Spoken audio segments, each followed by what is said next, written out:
We're here today with Dr. Stewart Wang. Thank you for joining us. You're very welcome. So can you tell me a little bit more about the ideal team approach used in preventing burn injuries? Yeah.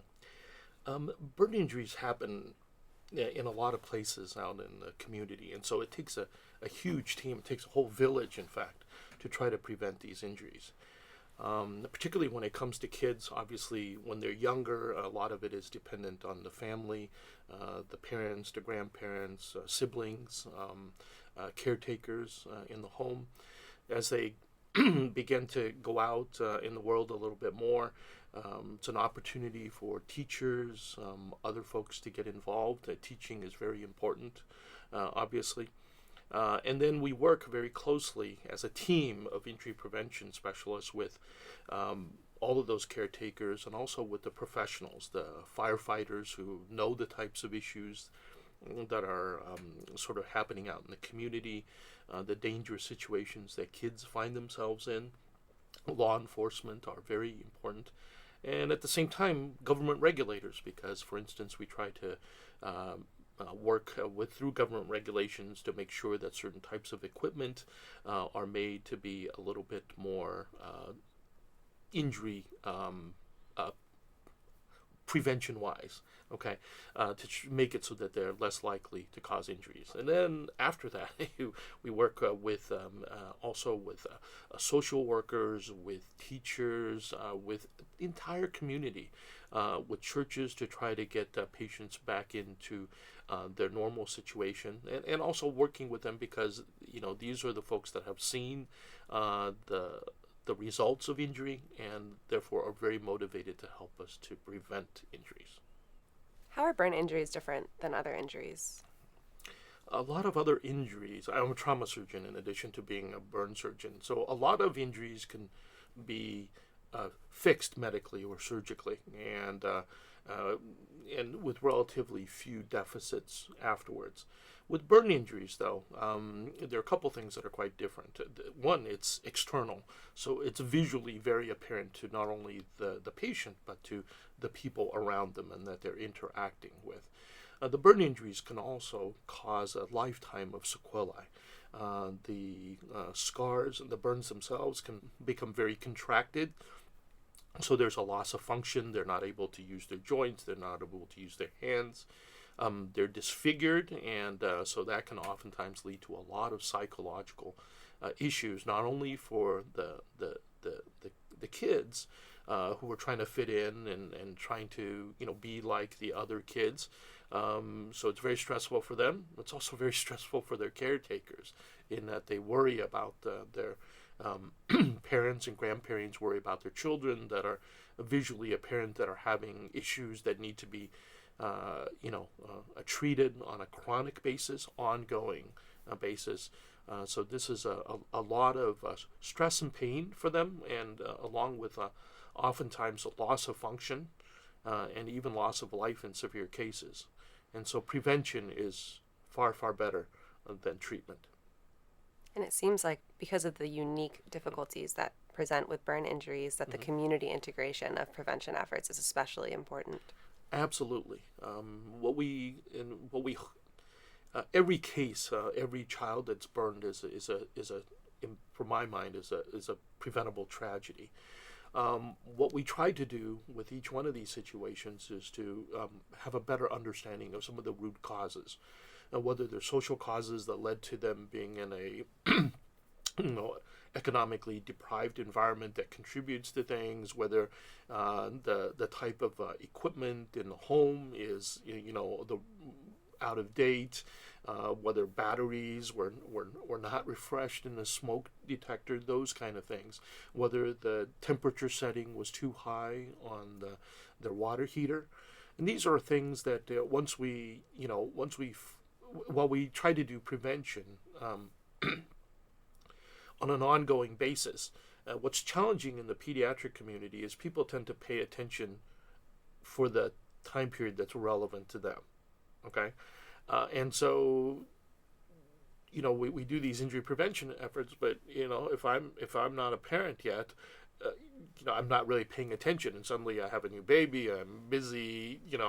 I don't remember those lessons were taught, and the water heater, I didn't remember to turn it down, and suddenly I have a burned baby.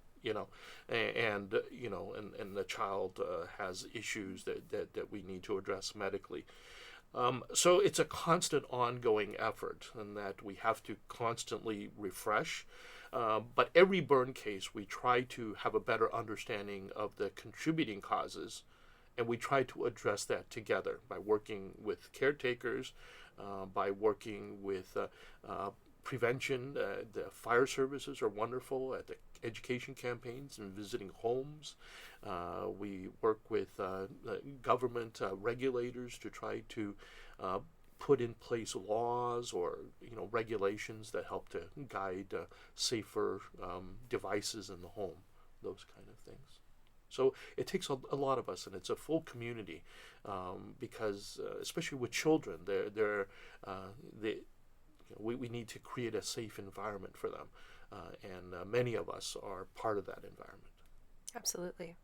So when a child is injured, what are some of the school and community reintegration issues that they may face? Yeah. So they have a number of things. So we start with a simple, burn, right? Then the question then always becomes, well, can they go back to school? And so when is it safe for them to go back to school? And so the child is worried, the parents are worried, and also the school is worried. Okay, for these burns, the teachers are worried that they're going to hurt the kids more, or that they're not going to be able to care for their special needs. And so there's a lot of concerns on the patient, on the part of the patient, their family, and the school in terms of how best to address their acute medical needs. Okay. And then there's a lot of issues that come, particularly as time progresses, with regards to some of their psychological needs. I think what we notice sometimes is when a child is part of a class and they're injured, I think initially the teachers are very good about, these are their friends. And so when the kids go back, they're very careful around the kids. But then as they go on further in life, and now they're moving on to new classes, or they move to a new school, and now they have to integrate into a new environment, and because of the burn scars, or because the functional limitations as a result of the burn injuries, they're different. And I think we all know that is a big challenge for kids as they try to integrate into new settings. And so they're physically different. Visibly, different, and that can lead to teasing, even to bullying with kids. I think they all have very substantial concerns as they're growing up about their appearance and how well they fit in, and so they can oftentimes put a lot on themselves and stress themselves out. So it's a challenging time. So I think it's important for us. What we try to do is to provide guidance to teachers on how best to help these kids get back into the flow of things, to reassure them that the type of activities, that they're not going to hurt the kids more. In fact, that we want the kids to go back to doing normal types of things. Okay. And to also give some guidance in terms of how to support the child and their classmates emotionally, and the best way to get them back into the normal stream of things. Absolutely. Yeah. So it sounds like there's a lot of prevention and community integration before, of course, the treatment during, and then just the sequela afterwards, how to take care of the child in many different domains. Exactly. So those things are all very key. Can you tell me a little bit more about primary versus secondary prevention? Yeah. So with primary prevention, what we try to do is to avoid the injuries from beginning. So the easy thing would be, some straightforward things are making sure that the batteries are replaced on a yearly basis. So there are wonderful community efforts once a year to try to replace a battery, so you don't forget. Then there are things, for instance, with younger kids. Younger kids have thinner skin. So they're much more prone to certain types of injuries. Bathing is a particular problem. Oftentimes, if the water's too hot, you and I might enjoy a hot bath, but that hot bath that we enjoy would be injurious to a small child. So turning down the thermostat on the hot water heater is an important thing. So those are some of the things that we try to do, which are to prevent the injury from occurring in the first place. I think when we talk about secondary, we tend to, what we try to focus on there is how to mitigate the injury once it occurs, okay, especially in the short time frame. And so there, so if one gets burned, there are a couple things. One is, the most important thing is you want to remove the child away from the source of the injury. So whether it's a radiator or a fireplace or a burning environment or hot water, you want to remove them quickly. Typically after that, what we want to do is to cool water or tepid water is a good thing to do, to put the wounds into. That helps to kind of make the pain go away a little bit. Okay, helps to kind of takes care of the pain, and it helps to limit some of the inflammation and injury that goes on. Now, while I say tepid water is nice to kind of put a burn into, I want to emphasize that putting them into ice is not a good thing. Okay, and that's because if a lot of people think, well, if I got burned with something hot, then I should just cool it off, and the colder the better. Cool water's fine, tepid water's fine, but ice water's bad. And that's because the ice water causes vasoconstriction. It causes the blood vessels to constrict, which limits the blood flow to the burn, which makes the burn worse. Okay, and so the whole point of secondary prevention is to prevent the wound from getting worse once it's occurred. That definitely seems like a common and intuitive idea to need to raise education about. Yes, and my sister called me the other day, and she burned herself, and then she stuck her hand in a bucket of ice water, and then she called me, and I said, "Get your hand out of the ice bucket." So, yeah. So. Yeah. If you could tell parents and caregivers one thing about burn prevention, what would it be? Yeah. I think the one thing I would say is that it really matters. Okay. It's not like some things are that, this happens, but, we won't do it next time.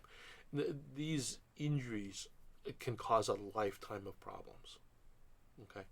And they happen so fast, and the circumstances can be so drastic that it is hugely, hugely important. It really matters. There's a lot of things where people are, don't do this, don't do that. It's better not to do this. It's better not to do that, and you accept a minor risk. The problem is that with burn injuries, they can be devastating, and they last for a lifetime. So it really matters. And prevention is so much more, so much better than treatment, because there are very substantial limits to what we can do in terms of treatment to get their wounds healed. We can never, despite our best efforts, we still haven't figured out a way to get rid of burn scars altogether. Neither the altered appearance nor the functional deficits. And the psychological burdens can be huge. So it really matters. Well, Dr. Wang, thank you so much for all of your research and focus on this topic. You're very welcome. And thank you for joining us today.